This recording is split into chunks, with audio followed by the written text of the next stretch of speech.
नमस्कार बच्चों, मैं शैलेश कुमार प्रजापति महर्षि अरविंद हिंदी प्राथमिक शाला से आप सभी बच्चों का हार्दिक स्वागत करता हूं। आज हम कक्षा 8 विषय सामाजिक विज्ञान के अंतर्गत प्रथम सत्र का पाठ 4 व्यापारी शासक कैसे बने के बारे में अध्ययन करेंगे। मध्यांतर में विद्यार्थी पुस्तकालय में अध्ययन कर रहे थे। जय और मिताली दो बिल्ली और बंदर की कहानी को पढ़कर एक दूसरे का मजाक कर रहे थे। पास में ही बैठे हुए उनके वर्ग शिक्षक ने बतलाया कि बाल मित्रों, यह भी एक नीति है। दो की लड़ाई में लाभ तीसरे को ही होता है। अंग्रेजों ने भी इसी नीति से ही भारत में अपने राज्य का विस्तार किया था। श्रीमान जी, यह किस तरह हुआ? जय ने प्रश्न किया। वर्ग शिक्षक ने कहा कि चलो वर्ग में, मैं आज आपको भारत में आकर अंग्रेजों ने किस तरह से भारतीय राजाओं पर अपनी सत्ता स्थापित की उसकी बात करता हूँ।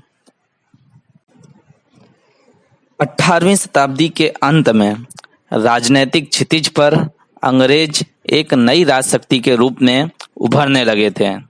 क्या आप जानते हैं कि अंग्रेज भारत में मात्र व्यापार करने के लिए आए थे? शुरुआत में अंग्रेजों को भारतीय प्रदेशों में व्यापार करने की अनुमति प्राप्त करनी थी, तो फिर वे पूरे भारत में वे शासक कैसे बन गए? ऐसी तो अनेक बातें अंग्रेजी शासन के साथ जुड़ी हुई हैं। मूल उद्देश्य तो वे अपना व्यापार बढ़ाना चाहते थे, इसलिए सरलता के लिए राजकीय शक्ति का प्रभाव बढ़ाने के लिए उन्होंने यह राजनीति अपनाई। वेलेस्ली की विस्तार योजना। वेलेस्ली गवर्नर जनरल बनकर जब भारत में आया, तब उस समय इंग्लैंड और फ्रांस के बीच तीव्र स्पर्धा चल रही थी। भारत में फ्रेंच ताकतवर न बने, इसलिए भारत के देशी राज्यों में अंग्रेजी सत्ता का विस्तार करने के लिए वेलेस्ली ने एक योजना बनाई, जिसे सहायक योजना कहा जाता है। इस योजना का स्वीकार करने वाले देशी राज्यों को अपने राज्य में अंग्रेजी सेना रखनी पड़ती थी, परंतु सेना का खर्च उस देशी राज्य को उठाना पड़ता था। इसके साथ ही उस राज्य में एक अंग्रेज प्रतिनिधि रहता था। इस तरह अंग्रेजी सेना और उनके प्रतिनिधि सुरक्षित रहते थे। देशी राज्यों को अंग्रेज सेना मिलती थी, परंतु उसका उपयोग वह कर नहीं सकते थे।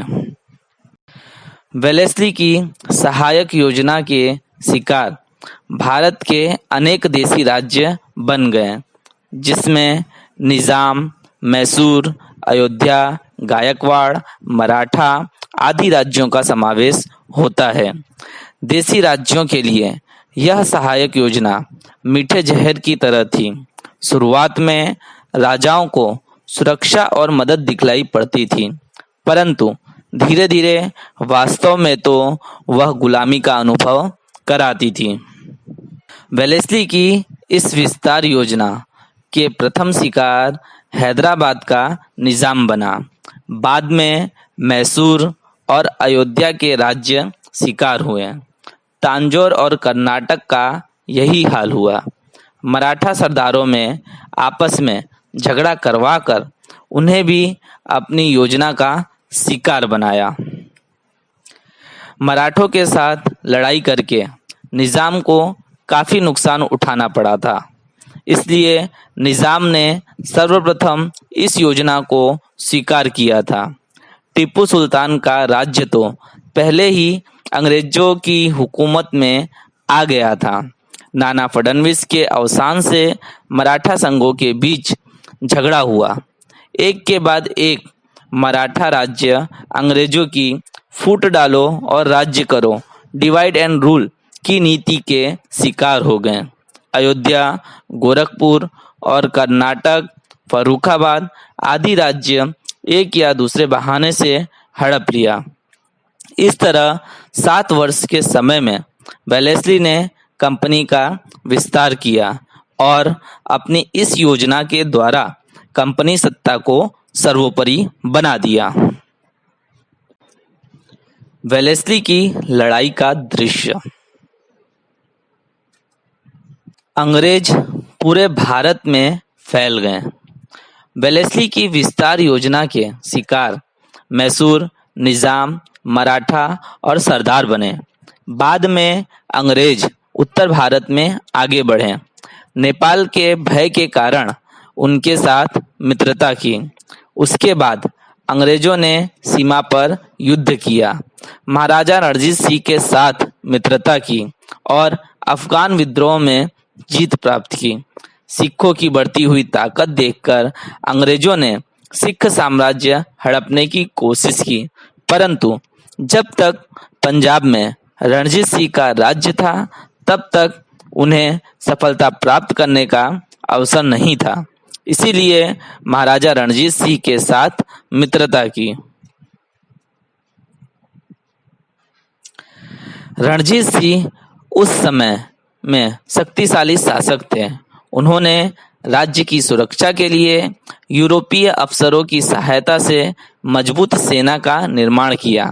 आसपास के अधिकतर प्रदेशों पर उन्होंने विजय प्राप्त की थी। उनके अवसान के बाद पंजाब में अराजकता फैल गई। रणजीत रहे तब तक पंजाब के प्रशासन में अंग्रेज लोग हस्तक्षेप करने का साहस नहीं कर सके। अब उन्हें अवसर प्राप्त हो गया। हार्डिस गवर्नर जनरल के रूप में भारत में आते ही उसने सिख साम्राज्य को भेदभाव की नीति से अंग्रेजी शासन के नीचे ला दिया। डलहौजी की हड़प नीति। वेलेस्ली की विस्तार योजना हिंदी राज्यों को पराधीन बनाने की योजना थी। वेलेस्ली की योजना को स्वीकार करने वाले राज्य अंग्रेजों के मित्र माने जाते थे। इन राज्यों को बाह्य या आंतरिक भय न होने के कारण लापरवाह हो गए, जिससे उनकी व्यवस्था में कमी आने लगी। राजाओं की इस तरह के व्यवहार के कारण राज्य व्यवस्था में अव्यवस्था फैल गई। अंग्रेजी नीति का यह परिणाम था। यह एक प्रकार का षड्यंत्र था। इसमें भारतीय शासक फंसते गए। राज्य में फैली हुई अव्यवस्था को दूर करने के बहाने राज्यों की आंतरिक कार्य में हस्तक्षेप करना शुरू कर दिया। शुरुआत में कंपनी सरकार कितने ही प्रदेशों में फैली हुई अव्यवस्था के बहाने उनको हड़प लिया। बाद में ब्रह्मदेश, वर्तमान समय का म्यांमार और पंजाब प्रांत को भी हड़प लिया। जो आश्रित राजा निसंतान थे, उनकी मृत्यु के बाद उनके राज्य को हड़प कर लेते थे। इस तरह सतारा, झांसी, नागपुर आदि राज्य हड़प नीति के शिकार हुए थे। भारत में अधिक उत्पादन करने वाले प्रदेश जैसे कि चाय कॉफी का प्रदेश, कपास का प्रदेश हस्तगत करके गोरे व्यापारियों को करोड़ों रुपए की आय करवाने का आशय डलहौजी का था। ब्रिटिश साम्राज्य को मजबूत बनाने और शासन की सुविधा के लिए डलहौजी ने भारत में कई सुधार किए थे। डलहौजी द्वारा किए गए सुधार कार्य। डलहौजी ने भारत में ईस्वी सन 1853 में मुंबई से थाना तक सर्वप्रथम रेलवे लाइन की शुरुआत की थी। आधुनिक डाक पद्धति तथा भारत और इंग्लैंड के बीच टेलीग्राम व्यवहार की शुरुआत की थी। डलहौजी ने बाल विवाह प्रतिबंधक कानून तथा विधवा पुनर्विवाह कानून पारित किया था। उसके समय में भारत में अंग्रेजी शिक्षा का प्रचार प्रसार शुरू हुआ था। ईस्वी सन 1857 में भारत में प्रथम 3 यूनिवर्सिटी में मुंबई, चेन्नई और कोलकाता में शुरू हुई थी। भारत में प्रथम रेलवे। इस तरह यह सुधार मूलतः अंग्रेजी शासन के विस्तार और व्यवस्था की सरलता के लिए था, जिसका भारतीय प्रजा को बाद में लाभ हुआ, परंतु इसके लिए भारतीय प्रजा को बहुत कुछ सहन करना पड़ा।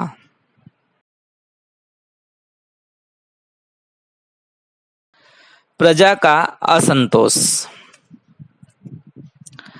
सहायक योजना के बाद लॉर्ड डलहौजी की हड़प नीति में पूरे देश में हाहाकार मचा दिया।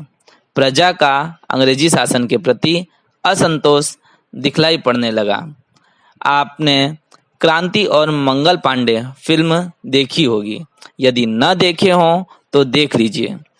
इस समय भारतीय प्रजा पर अंग्रेजों की दमन नीति साफ दिखलाई पड़ रही थी, जिसमें लॉर्ड डलहौजी के द्वारा किए गए सुधारों के कारण आग में घी डालने जैसी स्थिति बन गई। रेलवे और डाक तार की सुविधा, उच्च शिक्षा की व्यवस्था अधिकतर लोगों को प्रभावित करने लगी।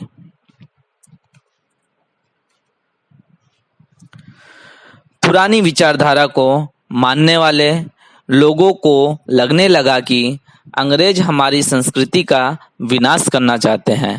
अंग्रेजों के द्वारा किया गया सुधार तो उनकी व्यवस्था की सुगमता के लिए किया गया था। भारतीय प्रजा को उसके लाभ भी हुआ था, परंतु उसके लिए भारतीयों को अधिक कीमत चुकानी पड़ी। लोगों में असंतोष की आग तब विस्फोट का स्वरूप धारण करने लगी थी।